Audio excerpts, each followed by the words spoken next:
जादुई चक्की की कहानी। डूंगरपुर गांव में भोला नाम का एक आदमी रहता था। भोला बहुत गरीब था।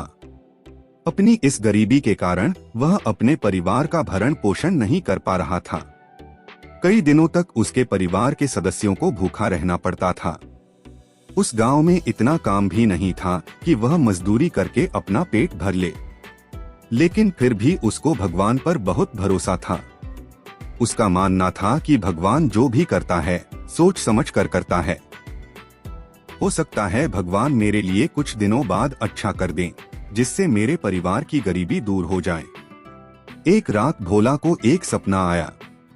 उसने एक जादुई चक्की दिखाई दी। वह जादुई चक्की वैसा ही करती जैसा हम कहते। यदि जादुई चक्की से बहुत सारा आटा मांगना हो तो वह आटा दे देती। जो भी अनाज मांगते वह चक्की दे देती। इस जादुई चक्की को सपने में देखकर भोला बहुत खुश हो रहा था।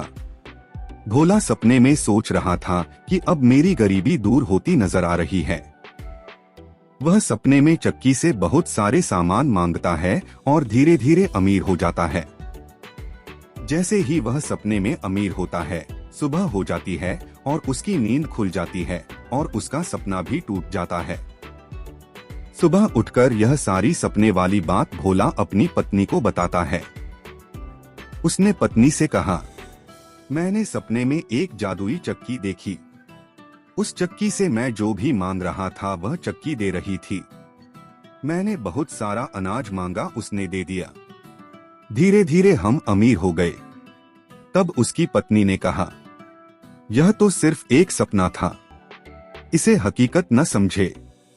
हम बहुत गरीब हैं और मुझे तो लगता है हम ऐसे ही गरीबी में रहेंगे। ऐसा कब तक चलेगा, मुझे तो कुछ भी समझ नहीं आ रहा है। पत्नी की बातें सुनकर भोला निराश होकर वापस अपने काम पर चला जाता है। लेकिन उसके दिमाग में जादुई चक्की वाला सपना आता ही रहता है। नदी के अंदर एक नाव है और उसमें एक चक्की है जो सब कुछ दे देती है। भोला दिन में दोपहर की छुट्टी मिलने पर रोज उस नदी के किनारे जाता और नदी पर देखता, परंतु कुछ नजर नहीं आता। वापस भोला निराश होकर काम पर आ जाता।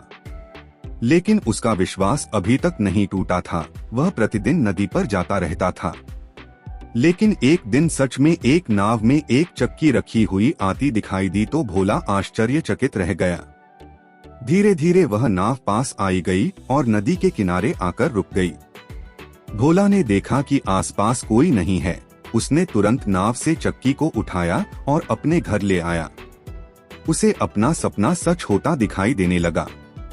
उसने चक्की मिलने से लेकर चक्की चलाने तक सारी बात पत्नी को बताई। इस प्रकार कई दिनों तक बहुत सारा सामान भोला ने उस चक्की से प्राप्त कर लिया।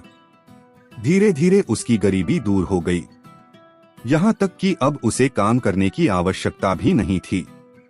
जब भोला के पड़ोसी को यह पता चला कि भोला बहुत कम समय में अमीर हो गया है, तब पड़ोसी ने यह जानना चाहा कि भोला ने ऐसा क्या किया है, कहीं चोरी करना तो शुरू नहीं कर दिया है।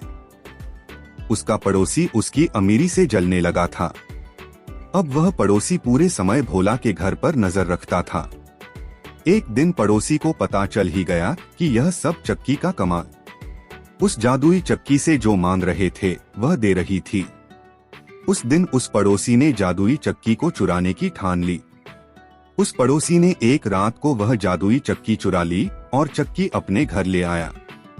घर आकर उसने अपनी पत्नी से कहा, अब तुरंत हमें यहाँ से दूसरे गांव में चलना होगा, क्योंकि पत्नी को चक्की के बारे में पहले ही बता दिया था। उसकी पत्नी भी तैयार हो गई और दोनों उस चक्की को लेकर नाव में बैठकर नदी पार करने लगे।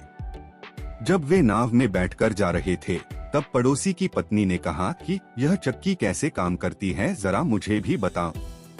तब भोला के उस पड़ोसी ने चक्की से कहा, मुझे बहुत सारा नमक दे दो। तब चक्की ने नमक देना शुरू किया, परंतु उस पड़ोसी को चक्की को बंद करना नहीं आता था। धीरे धीरे उस चक्की ने नाव में नमक का ढेर लगा दिया। पड़ोसी उस चक्की को बंद नहीं कर पाया और नाव में बहुत सारा वजन हो गया। नाव उन दोनों पति पत्नी और चक्की समेत नदी में डूब गई और वह चक्की बंद नहीं हुई। इसीलिए कहा जाता है कि वह चक्की आज भी चल रही है और नमक बना रही है। उस नदी के पानी के साथ साथ वो चक्की समुद्र में चली गई। समुद्र में आज भी वह चक्की चल रही है, इसलिए समुद्र का जल आज भी खारा है।